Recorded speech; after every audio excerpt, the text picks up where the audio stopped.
안녕하십니까, 송준호 변호사입니다. 2023년 7월 21일 서울 신림역에서 칼부림 사건이 있었습니다. 그 뒤로 비슷한 범죄가 여러 건 있었습니다. 이런 강력 사건이 끊이질 않자 범죄 예방 차원에서 신상 공개를 확대해야 한다는 의견이 있었습니다. 그래서 2023년 10월 6일 국회에서 특정 중대범죄 피의자 등 신상 정보 공개에 관한 법률안이 본회의를 통과했습니다. 대통령이 공포하고 나서 3개월 뒤면 시행이 됩니다. 현재까지는요, 강력 사건과 성폭력 사건에 한해서 신상 공개를 하고 있었습니다. 이번 법률안 제정으로 그 범위를 넓혔다는데 그 의의가 있는데요. 신상 공개에 대한 법률 근거가 법률안에 각각 떨어져 있던 것을 하나로 모았다는데 의의가 있습니다. 어떤 죄가 공개 대상이 되냐면요, 당연히 모든 범죄가 공개 대상이 되는 것은 아닙니다. 법에서는 죄질이 중대한 범죄를 열거하고 있는데요. 특정 강력 범죄, 성폭력 범죄, 이건 지금도 하고 있는 것이고요. 범죄 단체 조직, 폭발물 범죄, 현주 건조물 방화 치사상, 특수상해, 아동청소년 대상 범죄, 마약 수출입 제조가 추가가 되었습니다.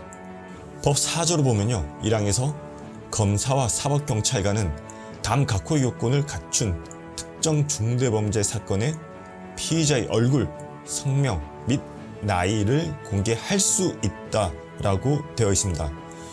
공개할 수 있는 것이지 공개가 의무가 되는 것은 아닙니다. 이렇게 기사에서 애매하게 의무라고 되어 있는데요, 의무는 아닙니다. 다만 기존과 차이가 있다면요, 공개하는 경우에 공개 결정일 전후 30일 이내의 모습으로 한다, 즉 최근 사진이어야 한다는 점에서 차이가 있습니다. 공개하기로 했다면 일단 옛날 사진으로는 안 된다는 얘기입니다. 여기서 우리가 주변에 범죄가 자주 일어나는 것 직접 확인하시나요? 그렇지는 않습니다. 뉴스나 일반에 머그샷이 자주 공개되면 내 주변에 범죄가 자주 일어나고 있다는 인식을 주게 됩니다. 그럼 사회생활을 하는데 위축을 받게 되죠. 집 밖을 나가기가 쉽지가 않습니다. 그래서 스스로 자유를 통제하게 되는 상황에 놓이게 됩니다. 또 피의사실 공표 문제도 있고요.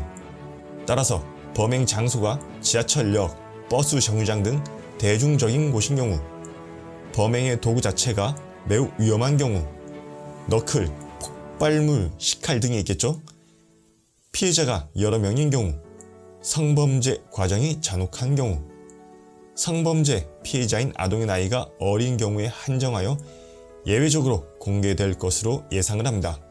새로운 법이 시행된다 하더라도 신상 공개되는 횟수는 지금과 유사하거나 조금 더 많은 수준에서 유지될 것으로 보입니다.